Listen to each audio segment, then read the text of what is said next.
नमस्कार मित्रों, मैं डॉक्टर शिवदत्त शर्मा जयपुर राजस्थान से कवि के साथ कॉफ़ी के पटल पर प्रतिदिन की भांति आज भी 8:30 पर उपस्थित हूँ।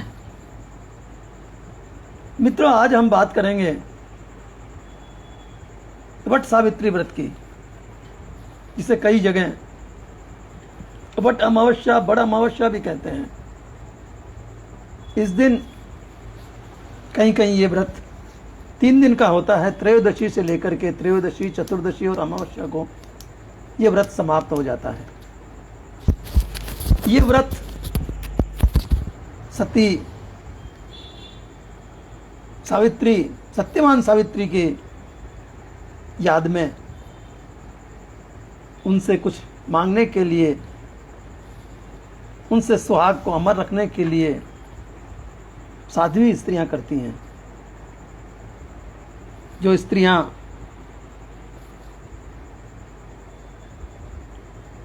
सुहागन होती हैं, वे स्त्रियां इस व्रत को किया करती हैं।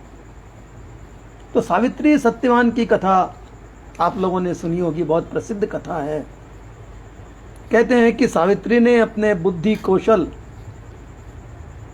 और पांडित्य से यमराज के पास से अपने पति को मुक्त करा लिया था। लेकिन मूल बात तो यह है कि सावित्री आदर्श पतिव्रता थी और अपनी इसी विशेषता के कारण ही वो अमर हुई और सत्यवान ने भी अमरत्व को प्राप्त किया। एक स्त्री के पतिव्रता होने से उसका पति भी जो है अमर हो गया, उसको भी अमरत्व प्राप्त हुआ। कहा जाता है कि इस घटना के, जिस दिन सावित्री और सत्यवान की घटना हुई थी,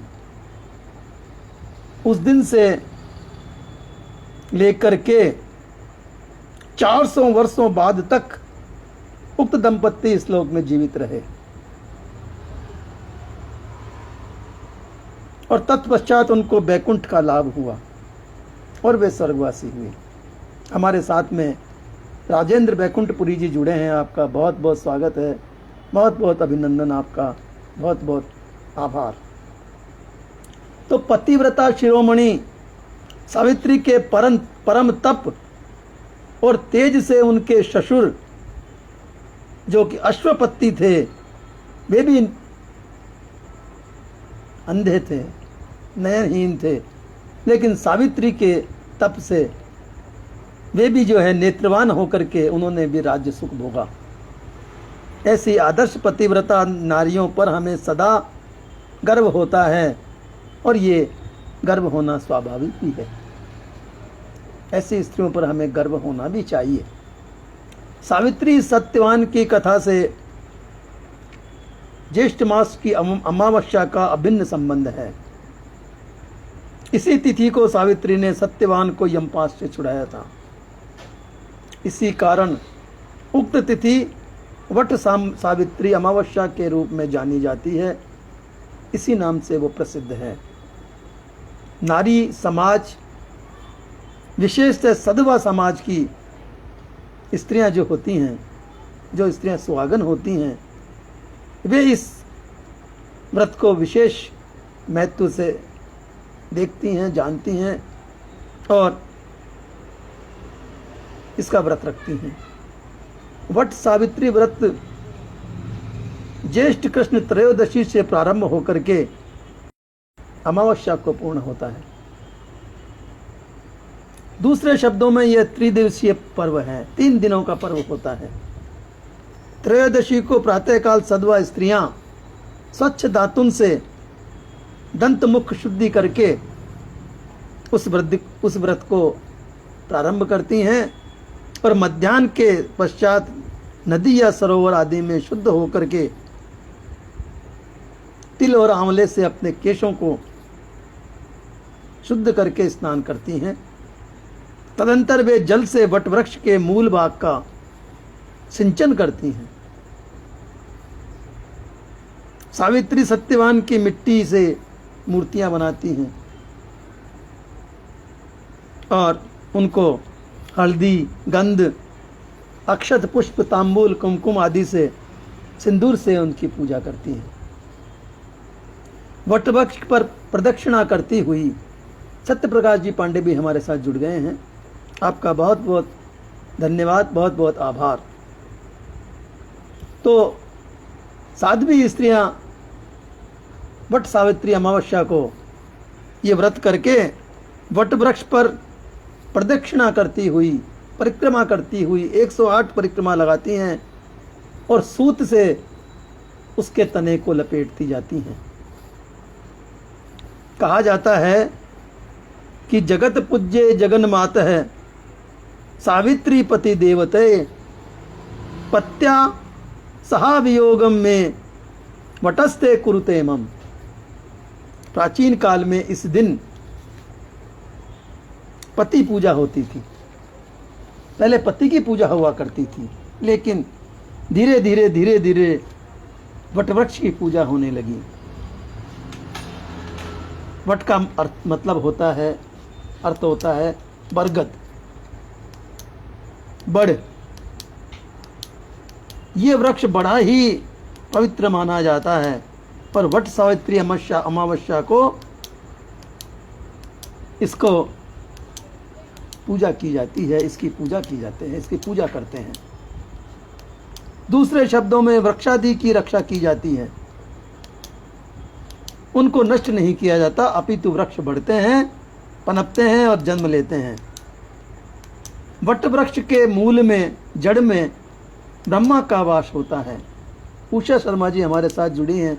उषा जी आपका बहुत बहुत धन्यवाद। तो वट वृक्ष के मूल में ब्रह्मा होते हैं, मध्य में विष्णु होते हैं और अग्रभाग में शिव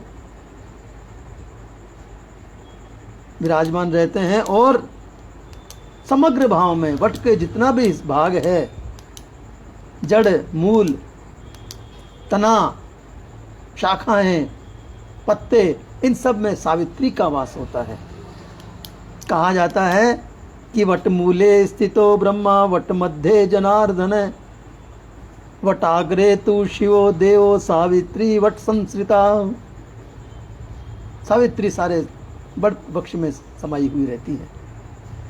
हाँ, तो वट सावित्री को नमस्कार करके, पूज करके स्त्रियां घर लौटती हैं और दीवार पर चंदन तथा हल्दी से वट वृक्ष का चित्र बना करके पुनः उसकी पूजा करती हैं। अमावस्या को रात्रि में तारा देख करके अर्घ्य प्रदान करके तथा कथा श्रवण करने के तदंतर पूर्वोक्त मूर्ति अथवा जो मूर्ति उन्होंने बनाई थी वटवृक्ष के नीचे, मिट्टी की सावित्री की मूर्ति बनाई थी, उस मूर्ति को घर ले आती हैं और फिर उसकी पूजा करती हैं और वट सावित्री की कथा का श्रवण करती हैं। दूसरे दिन प्रतिपदा को व्रतोद्यापन करती हैं, व्रत खोलती हैं। इस दिन चंद्रादि देकर के सदवा तथा सावित्री का पूजन होता है। तदंतर ब्राह्मण और ब्राह्मणी को भोजन कराने के बाद में स्त्रियां स्वयं भोजन ग्रहण करती हैं। ब्राह्मण और ब्राह्मणी को जोड़े से घर बुलाती हैं, उनको भोजन कराती हैं, दान देती हैं और फिर स्वयं जो है व्रत खोलती हैं। बांस और बालू के पात्र बना करके उनमें 7 प्रकार के अनाज भर करके तथा उन पात्रों को वस्त्रों से ढक करके ब्राह्मण को दान दिया जाता है। एक पात्र पर ब्रह्मा सहित सावित्री यानी कि सरस्वती की मूर्ति तथा दूसरे पर सत्यवान सहित सावित्री की रजतमय मूर्ति रखी जाती है। बांस की एक टोकरी और चांदी की एक कुल्हाड़ी रखने की प्रथा भी है, लेकिन इस युग में यह नहीं हो सकता।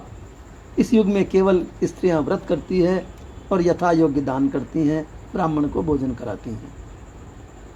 ऋतु फलों का दान भी हल्दी से रंगे हुए कंठ सूत्रों को दे करके सौभाग्यवती स्त्रियों का पूजन करती हैं तथा प्रतिदिन सावित्री सत्यवान की कथा श्रवण करने का भी विधान है। कई स्त्रियां उस दिन से वट अमावस्या के दिन से, वट सावित्री अमावस्या के दिन से 1 साल आने वाली वट सावित्री अमावस्या के दिन तक प्रतिदिन सत्यवान सावित्री की कथा सुनती हैं। व्रत तो नहीं करती हैं, लेकिन कथा प्रतिदिन सुनती हैं। और प्रतिदिन से आशय ज्येष्ठ कृष्ण त्रयोदशी से लेकर के अमावस्या पर्यंत तक सौभाग्यवती स्त्रियां अपने पति तथा पुत्रादि की आरोग्यता एवं जन्म जन्मांतरों तक सौभाग्य लाभ के निमित्त ये व्रत संकल्प करती हैं। ऋतुकाल, प्रसूतावस्था तथा अस्वस्थता की स्थिति में ब्राह्मण या ब्राह्मणी के द्वारा भी ये व्रत यथाविधि करा लिया जाता है। यदि बट अमावस्या के दिन स्त्री रजस्वला हो या प्रसूति में हो, जच्चा हो या बीमार हो, तो किसी ब्राह्मण ब्राह्मणी को दान दे करके कह करके ये व्रत अपने निमित्त करा लेती हैं। सावित्री के कथानुसार इस व्रत को करने से स्त्रियां पति और पुत्रादि सहित सदैव आनंद करती हैं। मित्रों, परसों वट सावित्री का व्रत आ रहा है। इसी उपलक्ष्य में मैं ये चर्चा कर रहा हूँ। उत्तर प्रदेश में वट सावित्री का व्रत, उसका विशेष प्रचार है। महाराष्ट्र में इस दिन सौभाग्यवती स्त्रियां उपवास करके वट वृक्ष का पूजन करती हैं। ब्राह्मणों के अतिरिक्त अन्य जाति की स्त्रियां भी ये व्रत करती हैं। बंगाल में वट सावित्री की पूजा प्रथा अन्य प्रदेशों से कुछ भिन्न है। बंगाल में वहाँ की स्त्रियां वट सावित्री के स्थान पर अपने पति की पूजा करती हैं। वहाँ पति के शरीर में उपटन लगा करके तेलाभ्यंग स्नान कराने के पश्चात तदंतर उनको वस्त्र पहना करके गले में पुष्पहार पहनाए जाते हैं। हाथों में पुष्पों का गुच्छा या तुर्रा देने की भी वहाँ पर प्रथा है। पति पूजन के अनंतर वहाँ पुष्प, फल या वट वृक्ष की डाली से यम पूजन किया जाता है।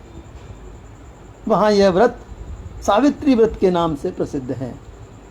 कहीं कहीं सावित्री की कथा भी सुनी जाती है और वटपत्र के बने दोने में ऋतुफल तथा सौभाग्य सूचक सामग्री भर करके निकटवर्ती सौभाग्य स्त्रियों को